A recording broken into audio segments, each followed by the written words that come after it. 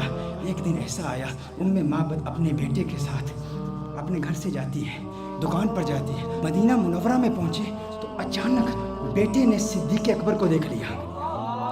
کس نے کس کو دیکھ لیا؟ بیٹے نے صدیق اکبر کو دیکھ لیا۔ بیٹے نے کہا یا امّا ان ھذا الرجل الذی کان مع المبارک، یا امّا ان ھذا الرجل الذی کان مع المبارک، ماں دیکھو، ارے یہ وہی مرد ہے جو اس دن مبارک کے ساتھ ہمارے گھر میں آیا تھا۔ فوراً ابو بکر صدیق کا تعاقب کرتے ہیں، صدیق اکبر سے پوچھتے ہیں ارے تو نظر آ گیا، بتا ہمارا مبارک کہاں ہے؟ صدیق اکبر نے کہا کون مبارک؟ ابو بکر صدیق نے پوچھا کون مبارک؟ کہا ارے وہی مبارک جو گھر میں آیا تو گھر میں انوار و تجلیات کی برسات آ گئی تھی۔ بکری والا واقعہ سنایا۔ صدیق اکبر نے کہا اچھا مبارک کو ملنا چاہتے ہو، آؤ تمہیں مبارک سے ملا دوں، آؤ تمہیں مبارک سے ملا دوں۔ حضور اکرم صلی اللہ علیہ وسلم مسجد نبوی شریف میں بیٹھے ہیں، صدیق اکبر لے جاتے ہیں، یہ مبارک کا دیدار کرتے ہیں، مبارک کو دیکھتے ہیں، کلمہ پڑھتے ہیں، مسلمان ہو جاتے ہیں، اپنے گھر واپس آتے ہیں، ابو معبد کمرے میں آ جاتے ہیں۔ ابو معبد آتے ہیں تو ابو معبد کہتا ہے گھر کا نور بتا رہا ہے مبارک پھر آیا تھا۔ کہا آج مبارک نہیں آیا تھا، ہم مبارک بے باز ہو کر آئے ہیں۔ وہ مبارک ایسا ہے اسے مل کر آؤ تو گھر نورانی ہو جاتا ہے۔ پھر یہ جاتے ہیں سارے، پھر گھر والے، پھر ابو معبد بھی جاتے ہیں، کلمہ پڑھ کے مسلمان۔ اور یہ بکری، یہ 18 سال تک بکری زندہ رہتی ہے۔